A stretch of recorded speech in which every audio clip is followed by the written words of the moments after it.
wasn't enough.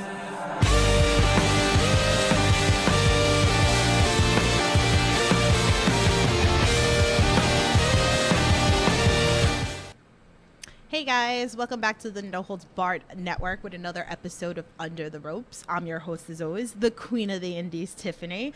And it's been a while, I've been going down photographers within the last couple of months, and I feel like Chris Grasso has to come on here. So how are you? Good. How you doing? Good. Finally got you on here. I'm really Yes. excited about you joining us here today. If you guys are new here to the Under the Rope series on the No Holds Barred Network, here I interview everything independent wrestling, whether it's photographers, wrestlers, promoters, backstage, everything independent wrestling, I got you covered. Make sure you like, share, subscribe, all that fun stuff. And I'm sure if you guys got any questions for Chris, please drop them in the chat, and I'm sure he'll be more than happy to answer all of your questions. So we're gonna start off with a bang here. So let's go all the way back here. So how did you get into photography?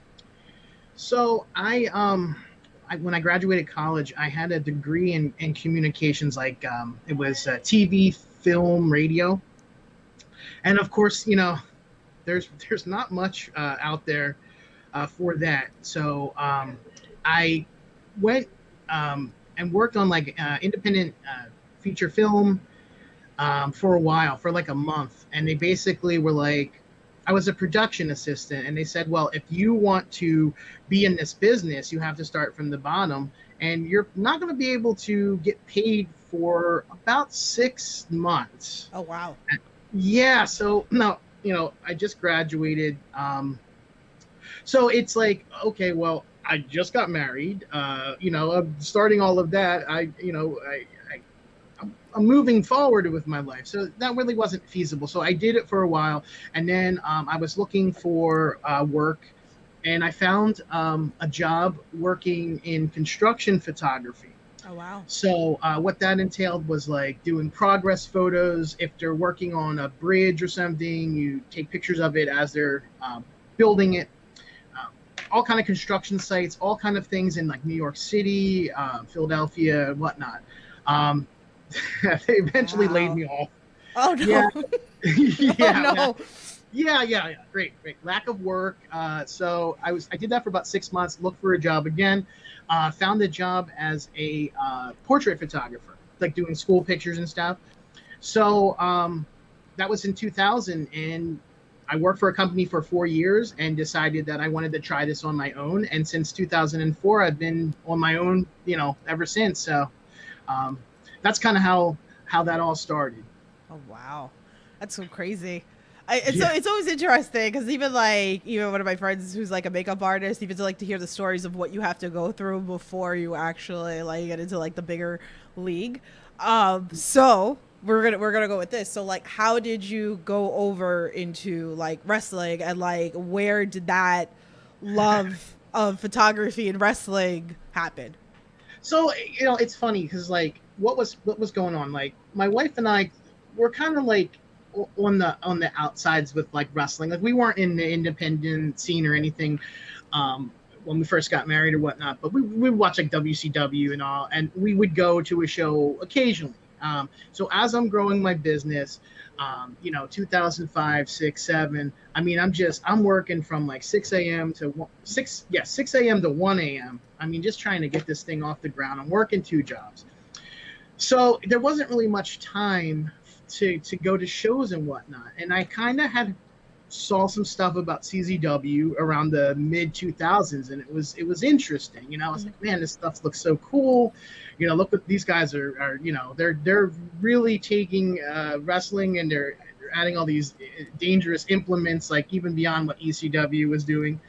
And so on and off, we were like, yeah, we should go. And then we finally did. It was around 2009. So we went to that Cage of Death in December of 2009. Yeah, that was our first experience. Going all in, real serious wrestling, not even regular entertaining wrestling. You're getting death match,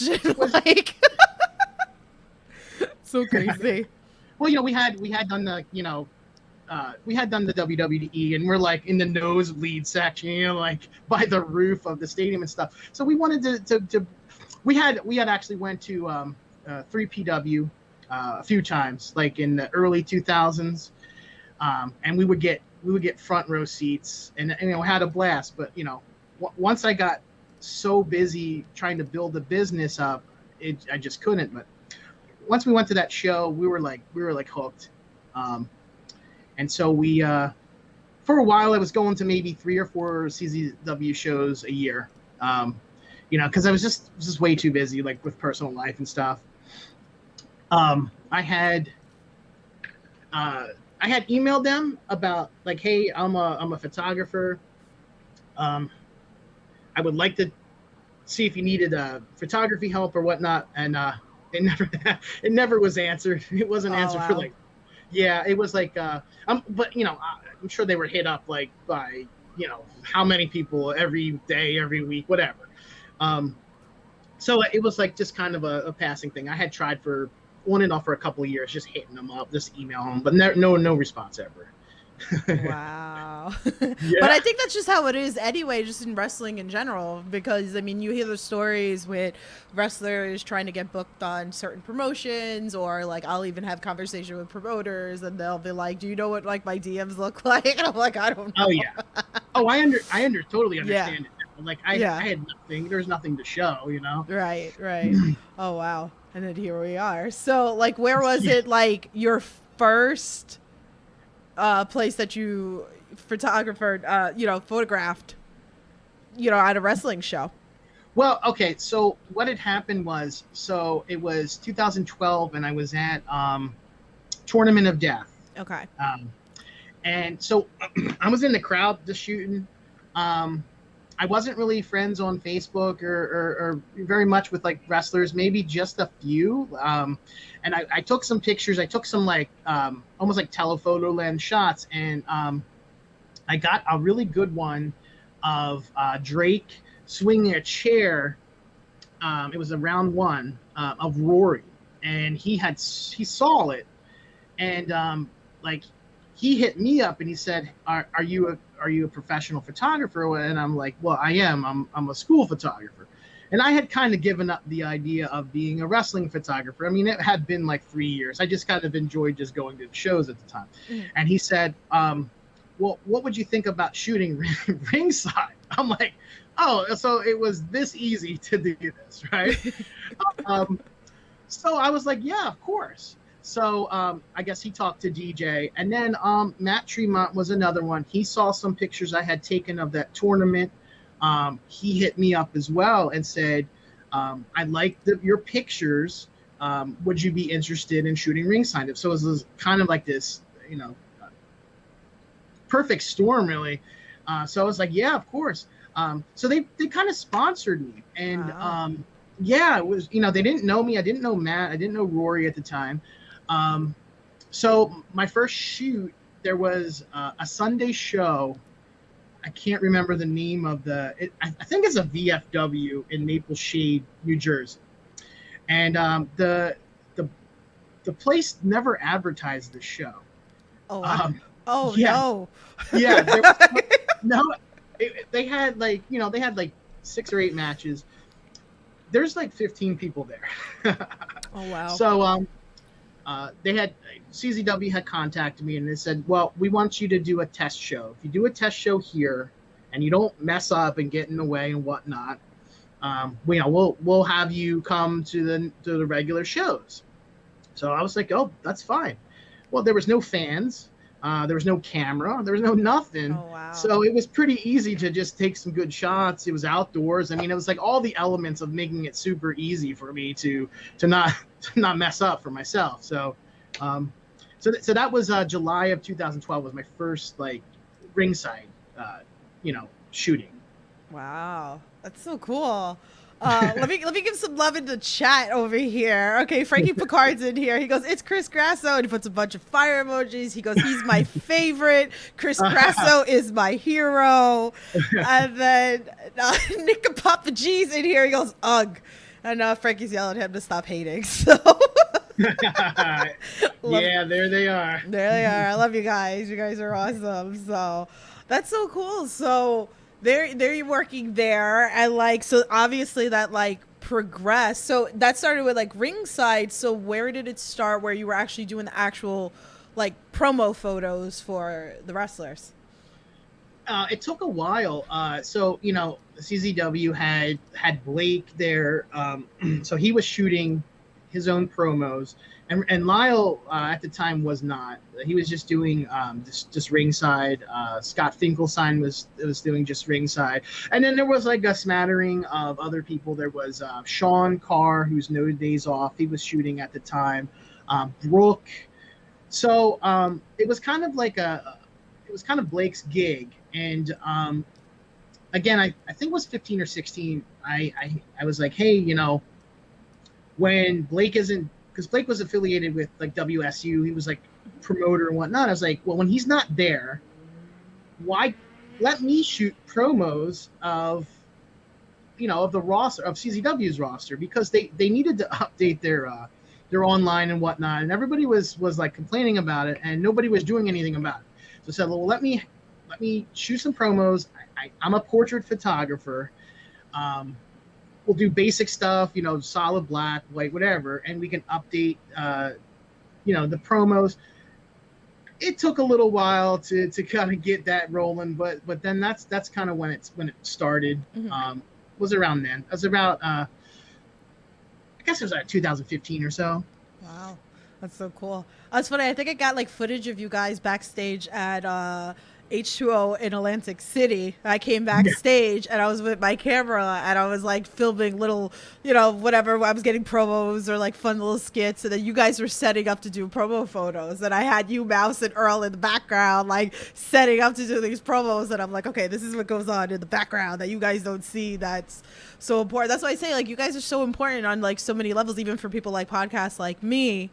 And me and Chris were talking about this off air, that I get to use like the photos of the promos for the wrestlers and promoters, anybody that I have on the podcast, in my thumbnails. And most of them are either Chris's, Mouse's, or Earl's.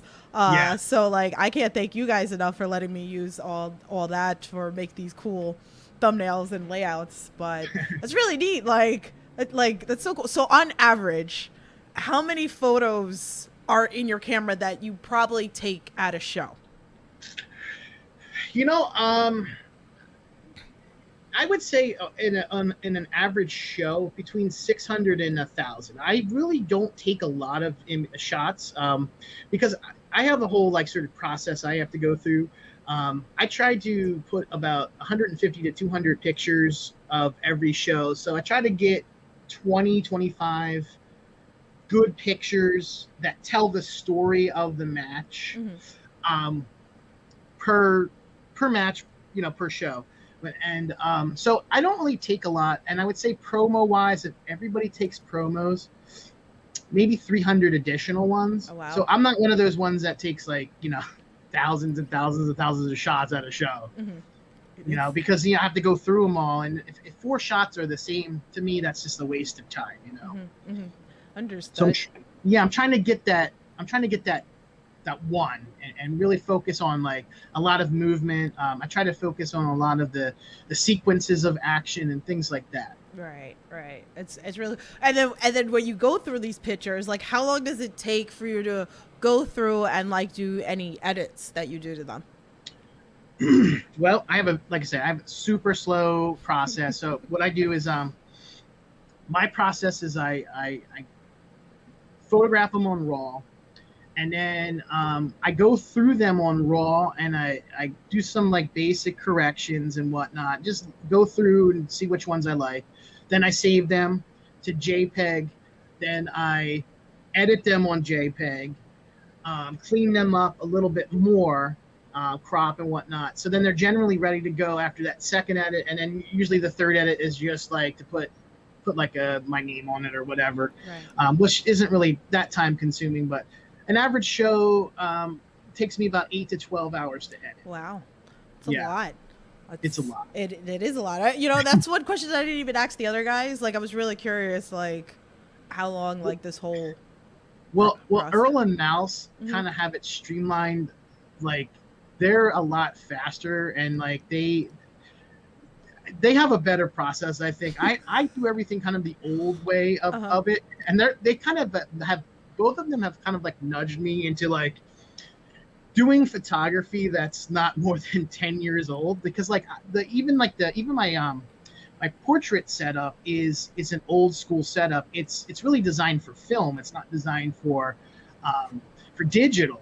And it would make my life easier if I had sort of the modern stuff. But the equipment that I have will last for decades. It just lasts. It's designed to never break. So I just keep using it, and it just keeps plugging along. Oh, that's good. That's good. Frankie's got some questions for you. He goes, Sure. Out of all the photos you take, what is your favorite?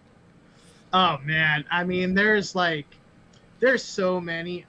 I really don't have a favorite. Like I say that I have about 5 to 10 like quote epic photos. You know, like it's like there's a picture of Masada and Connor where he's getting skewered. Like that went everywhere, and that recycles every once in a while. There's like a shot of Janela going off the roof with Zandig. Like there are just certain shots that you'll just see. It'll just pop up on the internet over and over again. As far as Frankie, of course, I have so many of Frankie, so I can go through them. I mean, I've got awesome. I gotta post them up. I've got good shots of Frankie when he was like relatively new in wrestling, doing promos and stuff, and you could tell he's like such a greenhorn. He wrestled Nick Gage on the beach, and like just hilarious. Like they're just doing these spots, and then like he's getting flipped in the water and stuff. So that was a really fun shoot. Oh wow. And then my favorite of Frankie is probably the horse. The horse pictures and stuff. Yeah, like he's on the horse and his cigarette's all like crooked and broken. I'm like, how do you not love that? I love it. I feel like since you like brought that up, that you're saying that like back then, like that might be like an interesting concept of like a book. We'll get into your book after.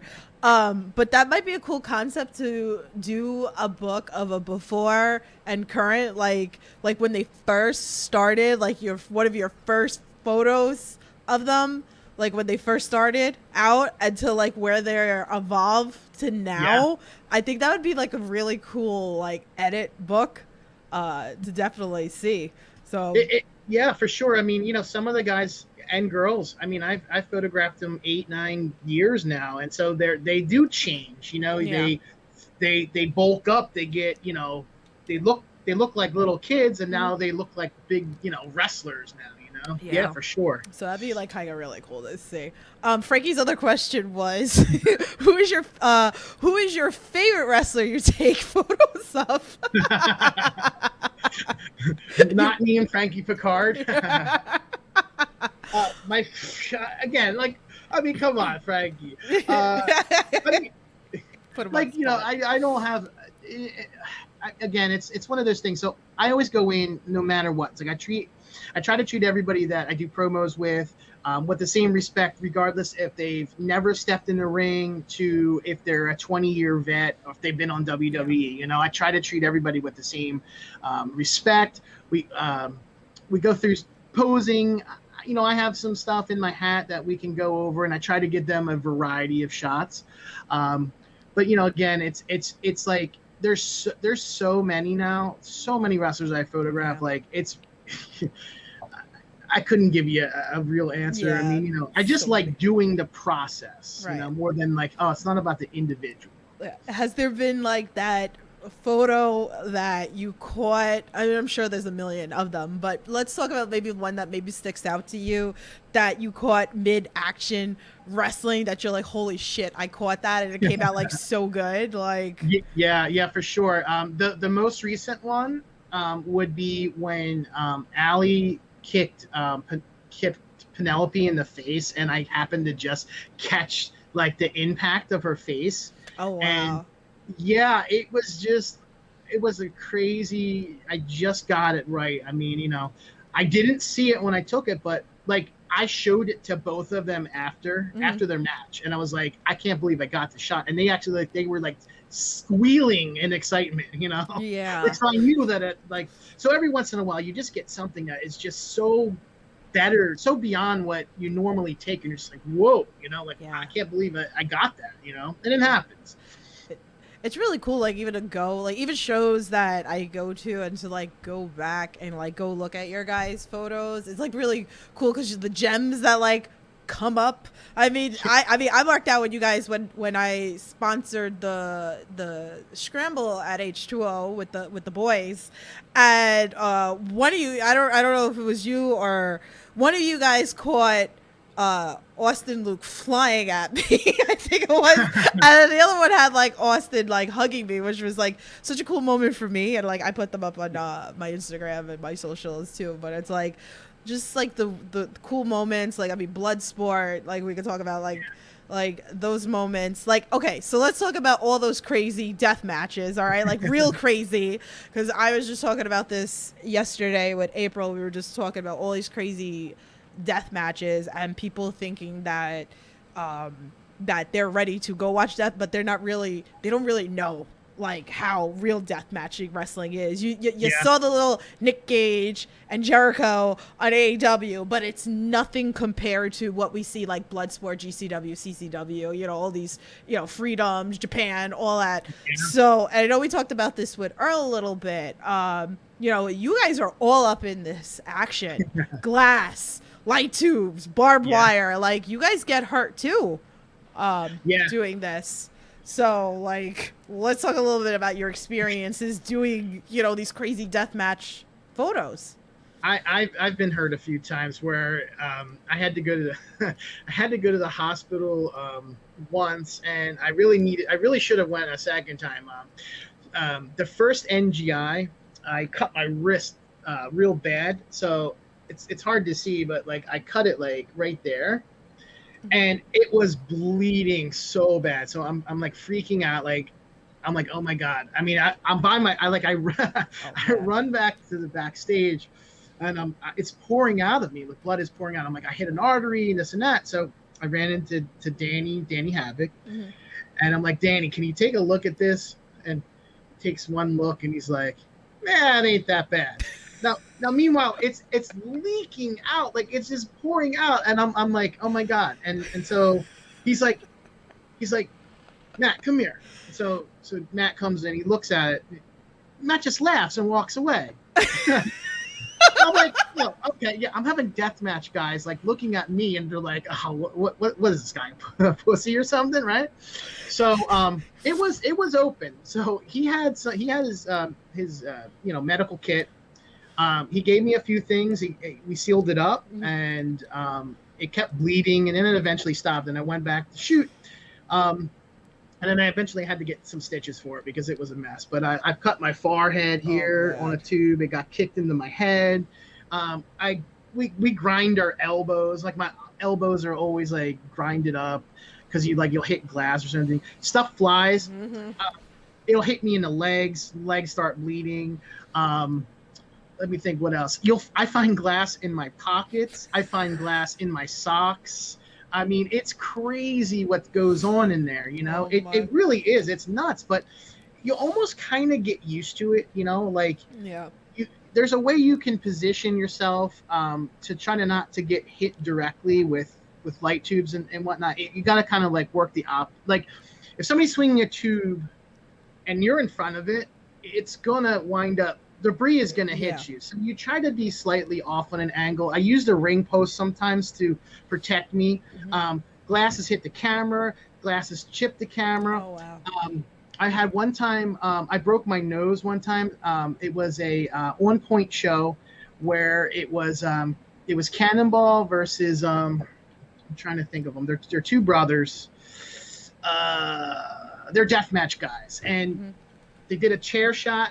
The chair flew, hit me right in the nose, broke my nose. Oh my goodness. Gushing out blood, like grabbing paper towels, So, it's kind of like I'm not saying, oh, I'm like so cool and such a tough guy. Like it's just kind of like it's part of doing this, because it's its own art form. And I want to try to capture it as best as I can, right there. Those light tubes and me. I mean, you always see me. I'm always front row. I'm all in on this. Like, Yeah. give it to me. Like, people think I'm nuts. Like, give me the damn light tubes. And that last GCW show that was in Atlantic City where we had Drew Parker and Alex Colon, I was front row. All those damn light tubes around the ring was crazy. And like me, I had this natural habit now that every time light tubes go flying, like especially towards me, I'm throwing my arm up in front of my face because I know those things like cut bad. And like a good chunk of light tube went crashing into my arm. And like I was like, oh God, I gotta be very careful how I pull this because I'm gonna get cut really bad. Because even like Brett came over to me to check on me and I got cut on my hand. Not bad, you know, but I'm like, okay, I know that if I don't grab this the right way, it's going to instant, you know, explode and I'm going to get cut like crazy. So I mean, I can't give you guys, especially, you know, you guys again, like wrestlers, you know, they're going through, you guys are crazy, but you guys too, like deserve all credit too, like sitting up in all of that, dealing and intaking all that. It's a lot. There's a certain fun element to it. Yeah. Oh, and the brothers were the hooligans. I couldn't think of it. Yeah. No, it's fun. It's a lot of fun. Yeah. Honestly, what I'm more afraid of, like during any of the death matches, is like when I'm afraid like when they come out and they're like doing stuff outside of the ring, like getting in their way. Like I just don't want to get in the way. So like you always see me retreat whenever they're near me. You always see me just like head away, like because you know, I don't want to get like bowled over by somebody or screw something up and then you know, like mess up a moment, you know. So that's what I'm really more afraid of. I'm not really worried about the stuff flying around as much as that. Yeah. You know, it's funny. I was just talking with Cody, the promoter from NFW, and we were talking about Alex Colon and Atticus at the GCW, same show. And we were just talking about that light tube spot that was outside of the ring, like the circle light tubes that he threw, that Alex put it on top of Atticus, and then he started kicking them, and then you just see like, it was so cool. But yeah, like all you guys are in the front, like you know, and it's all this stuff is going around the ring. It's chaos. Like when you go to these shows. It is like, I mean, if you're in a bad spot, like they'll run you over and they don't care. Like, I mean, not all the guys, but like. But you know, because if you're gonna mess up their spot, I mean, I've seen it. I've never messed up a spot. Yeah. But they'll bowl you over. Like I've been close where I get pushed out of the way and stuff. Like I totally understand, you know, because if I'm too close, I gotta get out of the way. Right. You know, in a spot like that, you don't want to be near that anyways. No, absolutely not. Shout out to David Russell. He's in the chat. He says hi. Everything Pro Wrestling. Go check him out as well as my boy Conrad. He goes, death matches are the new normal. Yeah, they really are. Like they are. there was a whole thing. Like I was one of the only few people like in the beginning when I started shooting that was even doing death matches. They were a rarity kind of in America, and now it's everywhere. Yeah. It's all over the country, you know. And the fans are loyal as hell. Yeah, they are. Yeah, it is one loyal group for sure, and it has grown over the past year for sure. It's grown. Yeah. It's nuts, and to see like more and more people showing up and being more open to deathmatch wrestling, as I always have that conversation with people on social. Kyle, my co-host on Ollie podcast, we were talking about again Jericho and Gage on AEW, and he asked me, he goes, okay, like let's be real here. He goes, percentage wise, he goes, how much is that real deathmatch wrestling? I'm like, I don't know, maybe 60%. Maybe 60, 70, maybe. I'm pushing it. If really, I was like, it's nothing compared to. They did a like almost an appetizer of deathmatch on there, because you know they did the tubes and they did, you know, what was it, one, I don't remember, one or two spots, and then the table, the glass table. So it was like just a little like sampling. Right. And fun fact, that's the only match. I'm not being a cool kid saying this, but that's the only match I've ever watched of AEW. Oh, okay, that's okay. I mean, it's cool, right? Like, okay, we'll go this route with it, right? That it's like you get to see, and you've worked over all these years that you've worked all these different promotions, but it's got to be cool for you too to watch the people that you got to take photos of and get that call to work, wherever it is, where it's AEW, whether it's WWE or New Japan or Impact or wherever it is. It's it's a really good point, and I think about this a lot. I mean, I want everybody I've ever photographed. There's so many nice people. Yeah. I want everybody to succeed. So if they're in AEW, if they're on WWE, like I'm thrilled for them. Like all my job is, the way I treat this is like, I take their promos, I take wrestling shots. I'm hoping that maybe some of this work will heighten awareness, for them, and they reach their potential through their own hard work. There's really nothing about me. Like, you let the stars be the stars. Right. I have nothing against AEW or anything. The reason I don't watch wrestling on TV because I'm so entrenched with the indies. Yeah. I honestly just don't have time to like dive into it. Yeah. Like I'm always editing wrestling. I'm always involved with it. I don't have any time to go beyond that. Yeah. And there's so much indie out there, and so much. It's insanity that like people don't realize like how much indies are just in our area, like in New Jersey, New York. I mean, just look at all the companies, and then of course New Jersey's a hotbed of deathmatch wrestling in the world. Yeah. So I mean, there's just you can find 12, 15 shows to go to on one day. Yeah, within an hour, 2 hour drive. There's stuff everywhere. Frankie's telling me that he saved your son. That he said I took a hit for his son. Yes. Frankie did save my son, because there was this. What was it? I think it was Tremont. I think it was when he got the CZW title. Mm-hmm. My son. They go out and they're wrestling outside, and like he's just being a dummy, and he's like not moving, and like I see this, and I'm like yelling to my son like, move, and he's just like staring like, oh my god, these wrestlers are right here. So like Frankie sees this, and like he takes a huge bump, like he looked like he was a plant, and like saved my kid. So yeah, I am always, I tell him all the time, I'm forever indebted to him. Not getting my 7-year-old killed at the time. They come at me now, all these wrestlers. They come flying at me. Yeah. They do the dives in front of you. Like I'm catching everybody. Marcus Matters. I'm catching, all my friends give me shit. They're like, I'm tired of sitting with you because everybody comes at you. I'm like, sorry. I was like, but I'll catch everybody. Like, I got you. So I know, when me and you had talked, at H2O, and you were saying that you have, so many, great stories that you can share on this podcast. Maybe you can enlighten us with, a fun story. I have stories, but I'll give you some positive stories. Let me think. I mean, oh my God! If you want the dark side of the ring, I've got enough of them. I mean, I'll just say, overall, it's been fun. I made a lot of friends through wrestling. I've got to know a lot of people, which I like, and it's a whole community within itself. And like you had said, the deathmatch scene, they're super loyal. I think they're almost like a wrestling fan on steroids in a way. They will support. They'll buy the T-shirts. Mm-hmm. Anybody that has a product out, no matter what it is, they're very supportive. It's cool to see. I always wanted to treat this.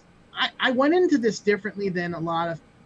I think a lot of people get into wrestling photography because they kind of want to hang out with the wrestlers and be a part of that. Yeah.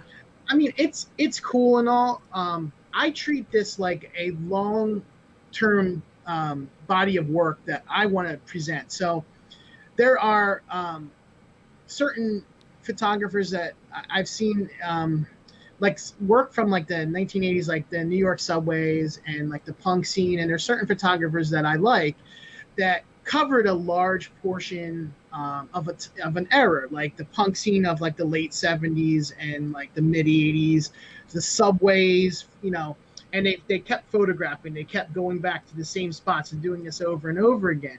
And that's the way I kind of like treating this. Like what we had touched like earlier about how it's, you see a wrestler when they're 18 years old and now they're 28 years old, and you can see their progression, and I could get, so I'm treating that like I'm treating this as like almost like a long-term project. Like I want to cover an era of wrestling in the independent scene and really try to do the best job I can to present it as an art form, like to present the death match as an art form, or just present wrestling of what it is, and not have any people are like, oh, wrestling's fake and this and that. Well, it's entertainment, and look at this, look at these guys that can dive off the top rope, and look at these guys that can smash light tubes, and the art form that goes with that. And there's a certain degree of wrestling and athleticism involved, and that's kind of how I treat it. Yeah, no, it's good. And I think also, again, like even, you guys are important because you guys are posting these photos up, and then it also brings, like even if you're scrolling through social and then you'll see photos and then it'll pique interest as somebody like, oh, this looks cool. What happened or whatever. So it's like, that's why I always say, like, everybody, it's not just the wrestlers, everybody's important too. The people that are even doing GIFs, like Wrestling with Unicorn, shout out to the Martin's been on here, okay, like all these people are so important to the business that it's a whole. So definitely a great thing. Captain Dave's in the chat, shout out to you. He goes, Captain Dave's, he's working right now because I already messaged him. Is he working? Are you working? You're gonna get fired. Don't get fired. Don't get fired listening to the podcast. Don't get fired. It's so great. He's on his break. Yeah, okay, he's on his break. Let's go with a fan tweet from Good Cop, Bad Cop. I know you saw this and you liked it. He said, with Chris Grasso being an anagram of gross chairs, which organization has the best seating for fans and which has the grossest chairs? Oh, man. The grossest chair. Well, I would say I'm pretty impressed with the chairs in Atlantic City. Like they're pretty good quality. Like I guess that's part of Showboat. Like I was like, maybe I'll steal one in the back, and sit down. So I'd say they had the best chairs. Grossest chairs? Oh man.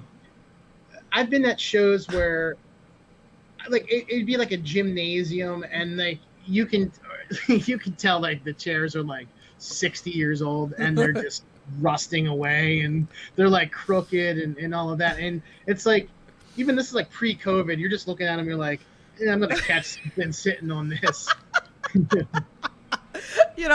I've been to those promotions where there's zip tie the chairs next to each other, and I'm like, really, do I need to be like on top? Because a lot of times I go to promotions by myself. A lot of the times, do I really need to sit next to this smelly person? Like, did a death match, and they'll just throw the whole thing into the ring. Yeah, like, oh, I've had that too, where like I saw Tommy Dreamer, and he asked for a chair, but the zip ties were all on the chairs, so the fans couldn't. So you should have seen the fans flipping the hell out, like pulling out like the pocket knives, trying to cut these zip ties, and throwing the damn chairs in the ring. Like, I'm like, what is going on right now? Don't kill me. Like, and it was funny because like, let's even like talk about like this had to be scary for you. So I'm actually really curious.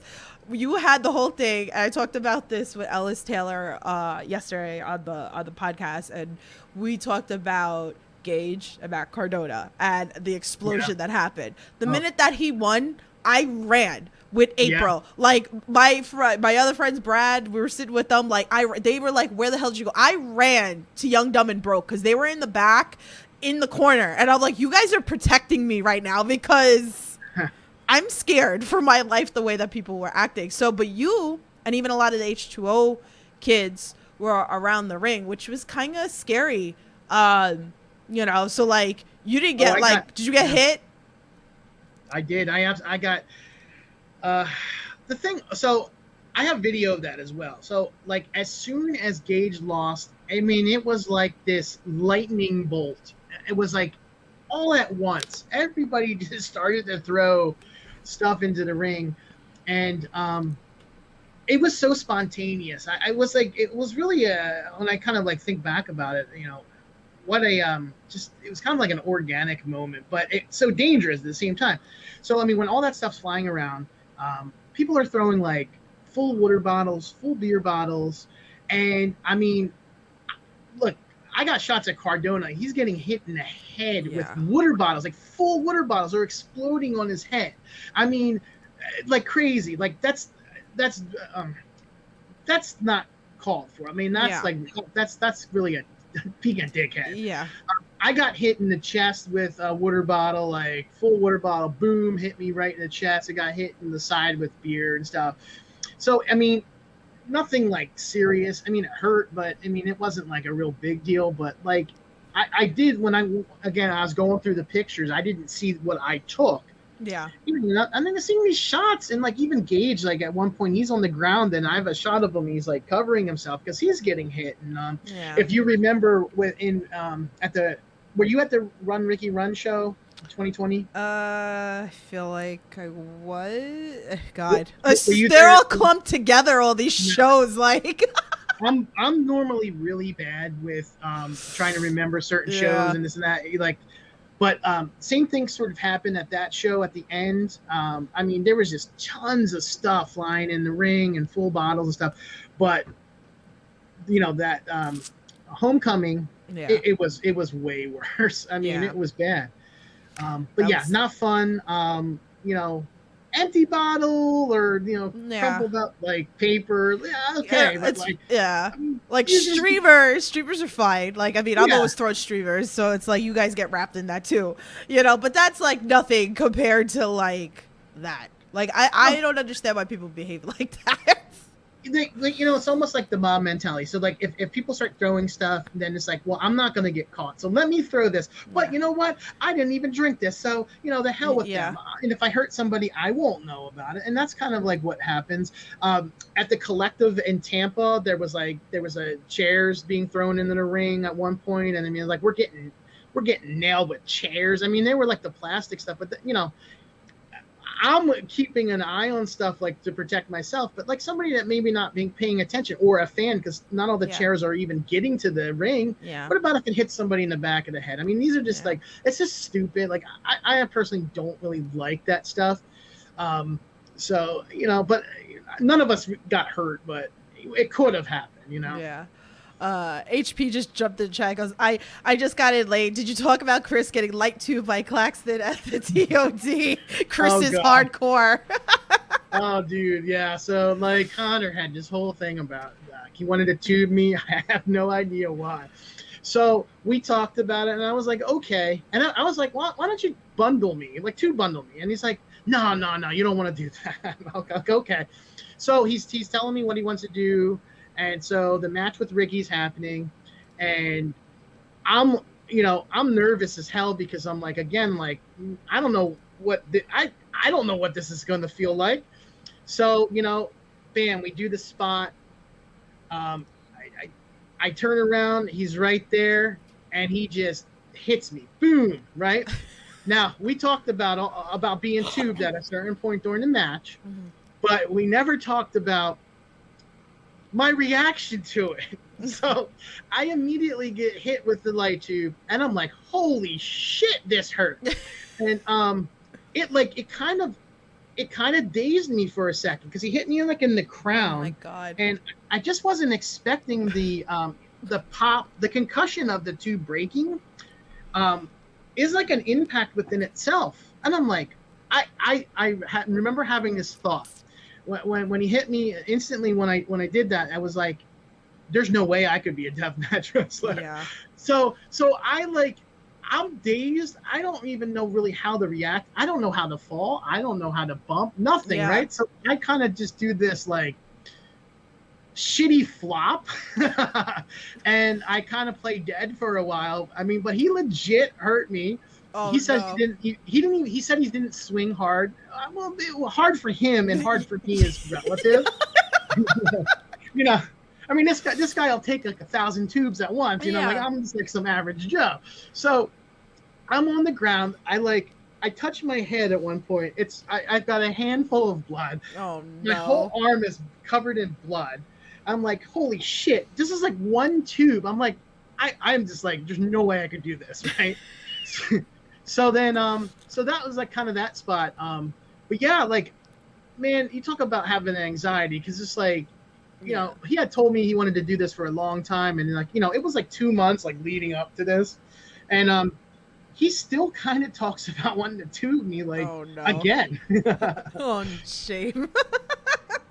I want to smack somebody with a light tube. Like, I mean, you know, it's not that big. I think it's the ferocity of his swing. It was just stunning. It just hit me, and I was like, whoa, because I saw stars. Like, I mean, it was crazy. Like, I guess it's something you get used to when you're doing it, and you're using weapons and you're sort of taking those bumps. You kind of probably get used to it a little bit, but just being a lay person and getting tubed in the head, and he swung as hard as he could. I don't care what he says. It was it was a reality check for sure. Damn. Oh, my goodness. Ryan Medfield's in the chat. He goes, if I was there, I would have called it back to you easily. HP says, love you, Chris. And Captain Dave is on a break till 8. So he's hanging out. There you go. Oh, man. We had another fan tweet from Joe Hale. He goes, how much does he love the Chuds? And if he's thinking of becoming one.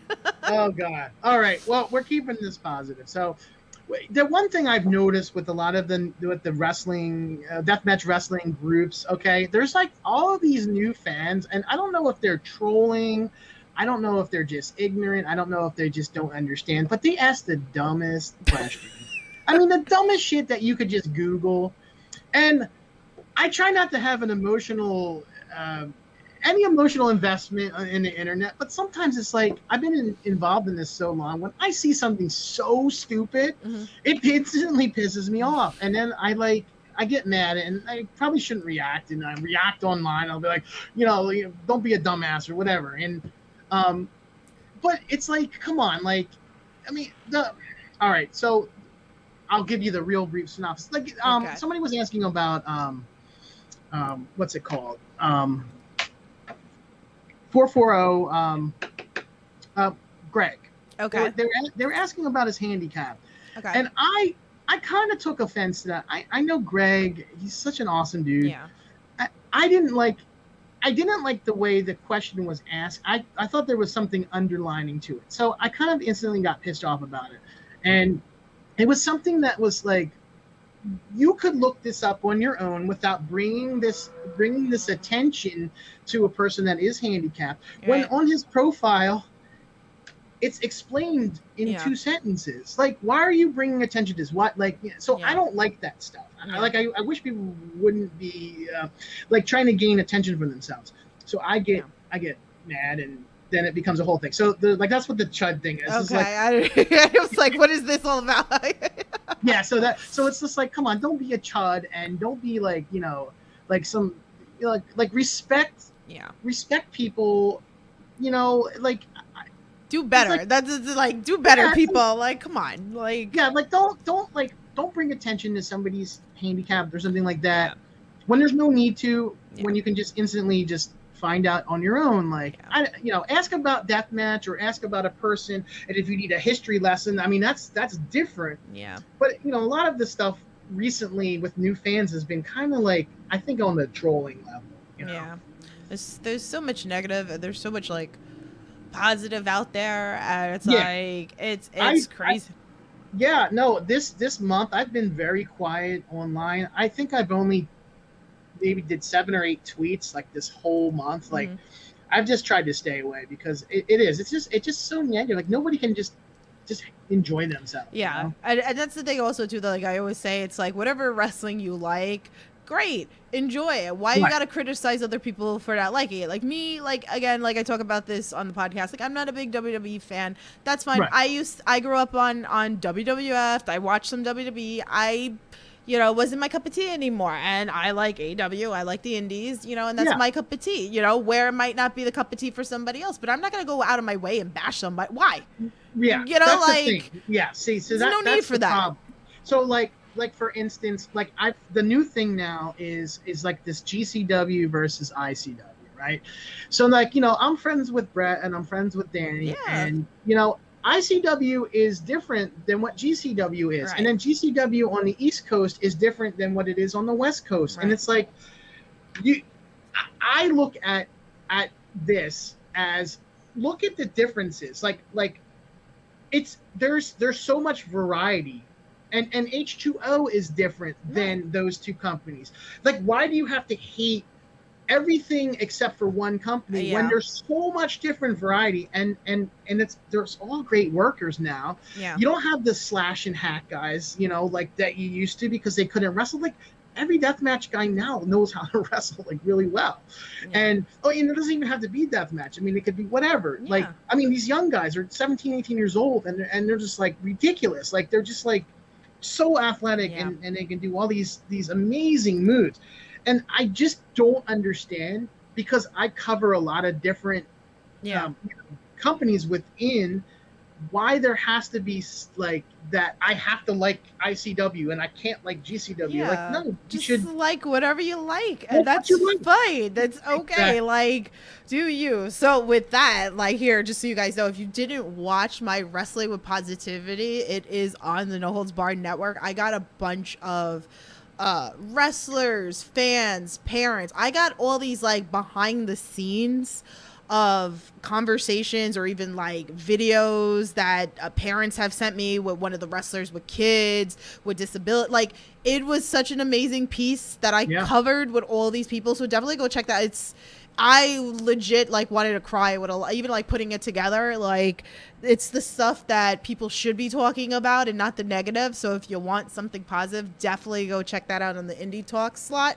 It's called Wrestling with Positivity on the No Holds Barred Network. So definitely go check that out. So we covered that. Just like, we're not about the negative around here. We're all about the positive around here. So let's talk about what has been one of your most like favorite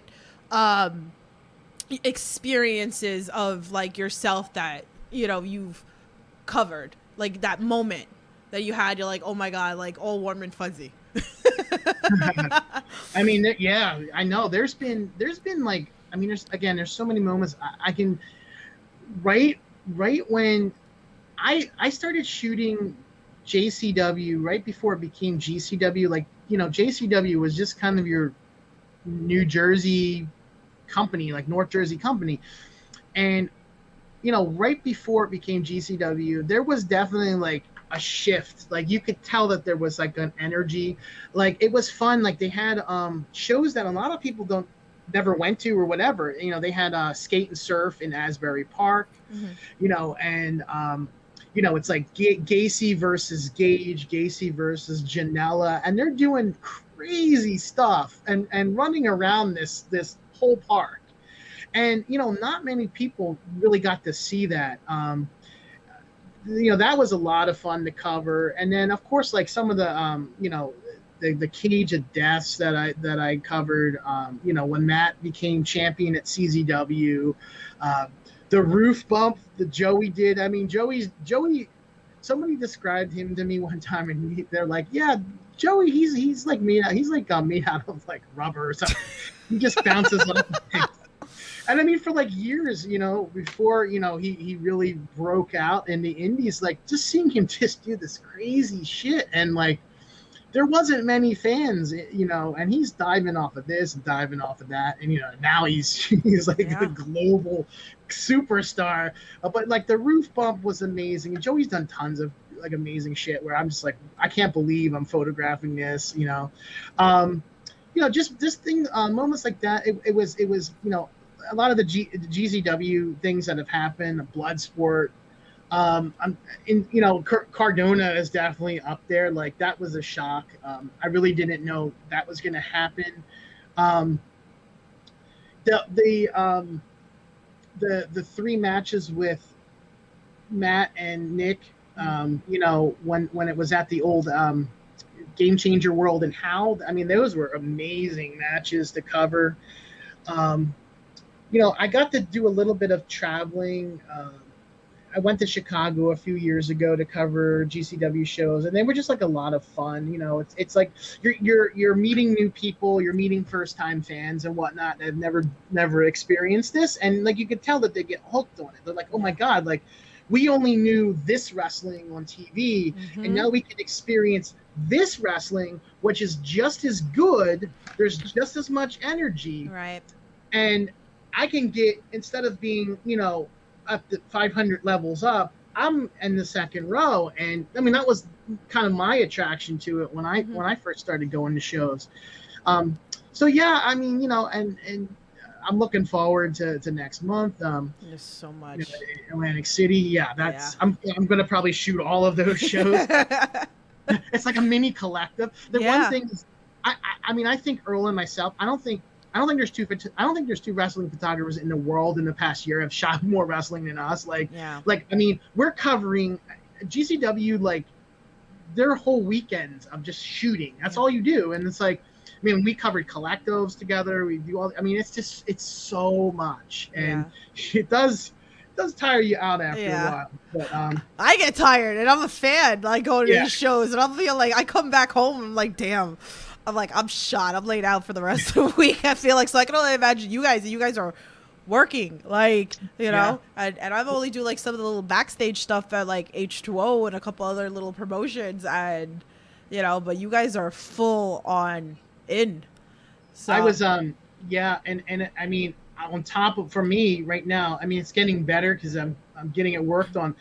I have on my right foot, I have 4 bone spurs, and I have a possible torn Achilles, and I've been sort of limping around for like a year now with this problem, and we're doing everything we can, with the doctor and all, so I don't need surgery. She doesn't want me to get the surgery because I'd actually be off my feet for 12 weeks. I wouldn't be able to walk. So I'm like, I mean, at the end of these shows, like the next week, a whole week will go by, and I'm in so much pain because it's like I'm constantly walking and being on my feet. So it's like you just have to suck it up, and then you just deal with it, We're gonna get you a wheelchair, and then like we're gonna get you like a little intern, and we're gonna have the intern push you around the show the entire time. It's already been talked about, which is funny. I love it. Well, I mean, you talked about like, like you're so engrossed in like the indies, right? So it's like, I mean, is there any other goals that like you would want to work, or is this it? Like you're content? Like, are there some promotions that you would still like to work? I mean, if I got called to shoot any wrestling shows on television, I would be more than happy to do that. I mean, I did shoot Ring of Honor for a while. I mean, really for me, it's just like, I guess a lot of like the deathmatch wrestlers is just eventually to head to Japan and just cover like a weekend of shows or something. That would be kind of my ultimate goal. But I mean, if AEW, said, hey, we're in Philly, can you shoot, ringside? Of course I'm going to jump into it, or anybody like that. Yeah. But I mean, if that never happens, I am content because I mean, there's so much going on. There's so much going on locally, and I like for instance for H2O, like I'll go to H2O. It's a Saturday. It's like hanging out with friends. It's like I don't even feel like I'm working. Like we're in the back. We're cracking jokes and all. When it's time to be serious and the show starts, we're all doing our job. I mean, I love that. It's like I look forward to like catching up with everybody. So I mean, I kind of feel that I am where I belong. But yeah, I mean, if I ever had the opportunity, of course, I would love to do something,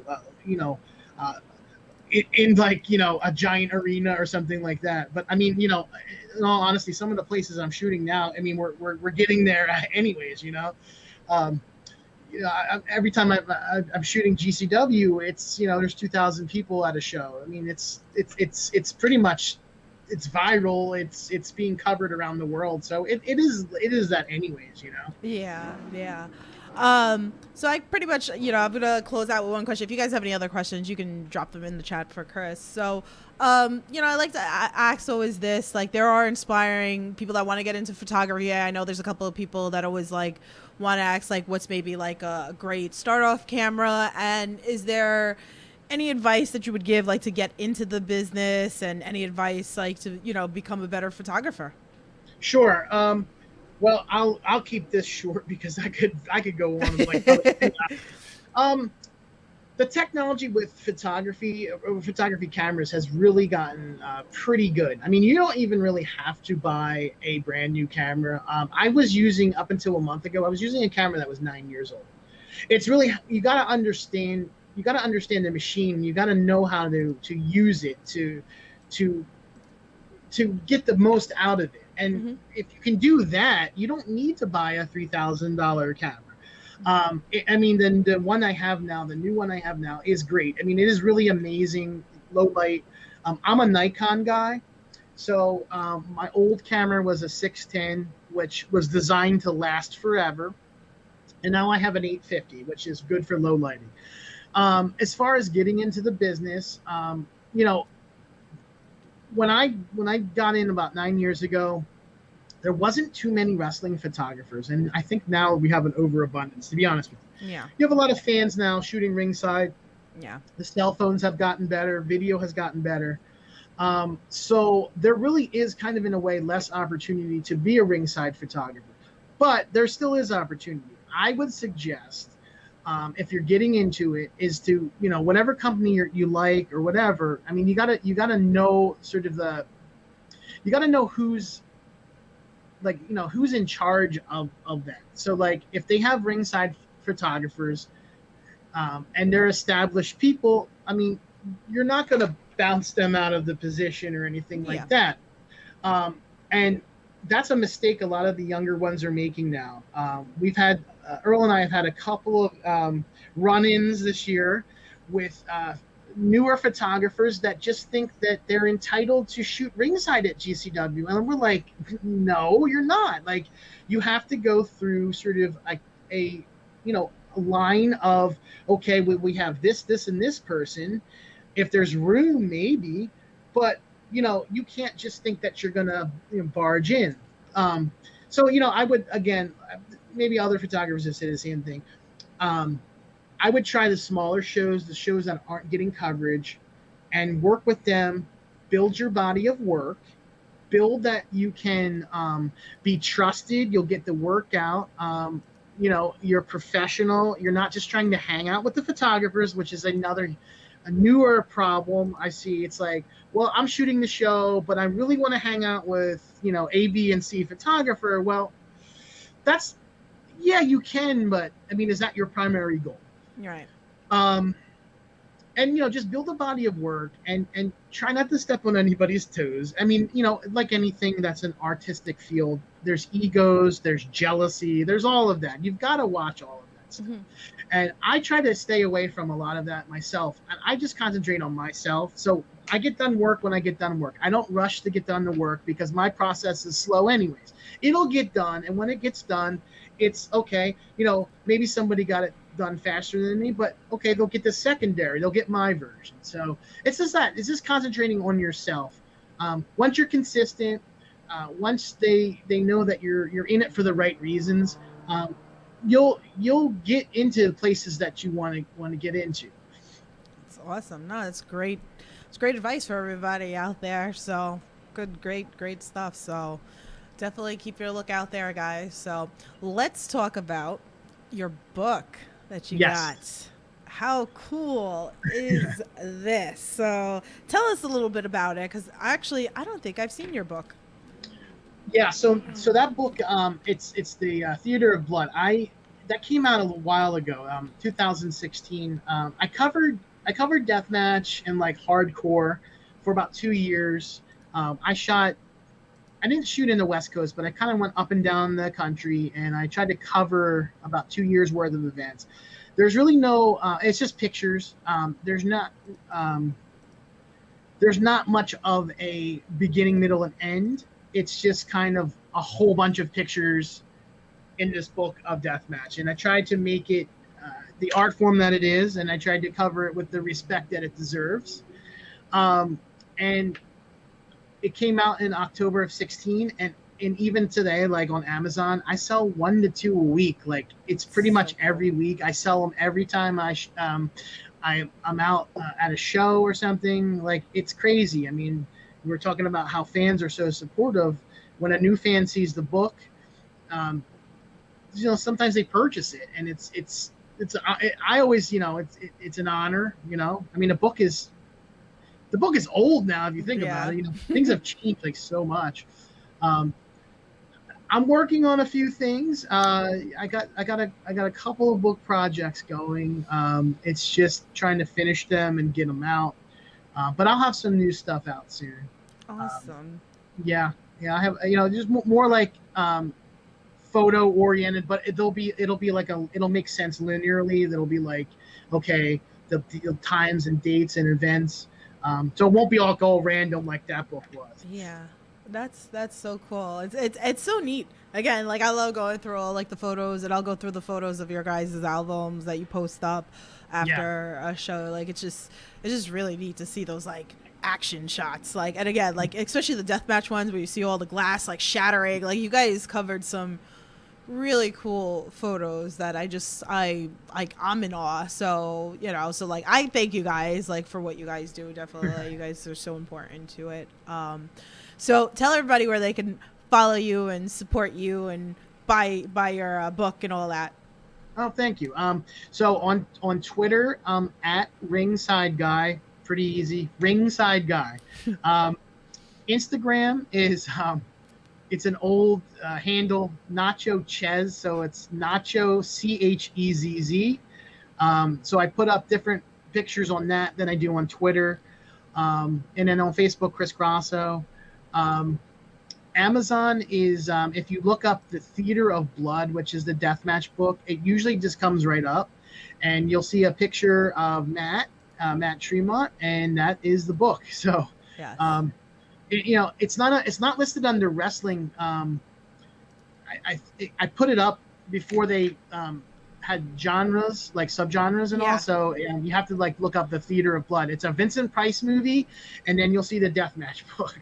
Yeah, the link's in the description below if you guys want to purchase those books. So make sure you can click that. I made that access for you. And then you have a Patreon as well. What's on your Patreon? What do you have like up on there? Yeah, so my Patreon, again, it's I kept it simple, at Ringside Guy. I shoot a lot of video when I'm taking pictures. So I attach video to my camera while I'm shooting. I only post those videos on my Patreon. So you can't find them anywhere else. You can't find them on Twitter or Instagram. I won't put them anywhere else. I have over 100 videos. It's mostly from this year, but I had stuff as far back as 2016. And then I put pictures up and things that are no longer available online. So after a while, I usually hide my images. I don't want them out there circulating. Mm-hmm. So I put some stuff up that is no longer available to the public. It'll be like old, group sets and whatnot. That's really neat. Cool stuff. Yeah. Let me grab. I should also mention. Yeah. I'm so sorry. Go ahead. You also get signed promo pics in the mail.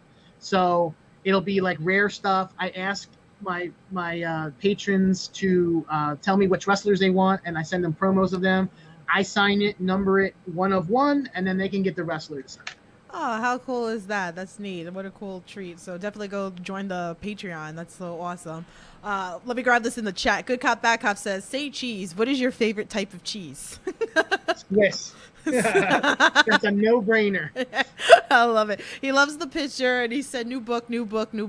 He goes, just looked at the Patreon. Interesting. So looks like you might have a new guy over there. So great stuff. So so you will definitely be busy the next couple of weeks. October, like we said, is absolutely crazy.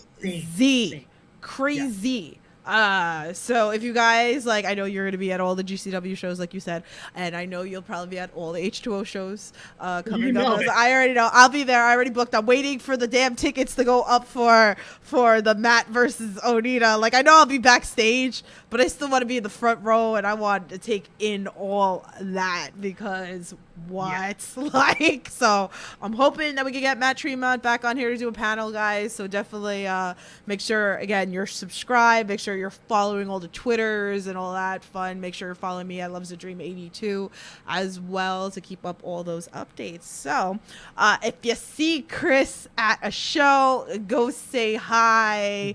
Bring him some tacos or something, like some drinks. Like, don't throw them at. No, don't throw them at him. Nicely hand them over. You guys are nuts. So, but Chris, thank you for so much for coming and hanging out with us and sharing your story. So I'm so glad, like, you told me that this was your first podcast. So I feel very honored that you came on and shared. And you know, like, again, you have so many stories. Maybe you'll come back another time and you can share some more. And then don't get killed by any light tubes or any of that fun stuff. So, but again, thank you for everything that you guys do for the indie scene. So, but guys, that's gonna wrap up this interview. Thank you so much for hanging out with us. Thank you for all your questions, and so stay safe, support independent wrestling, and we will talk to you guys soon. Have a good night.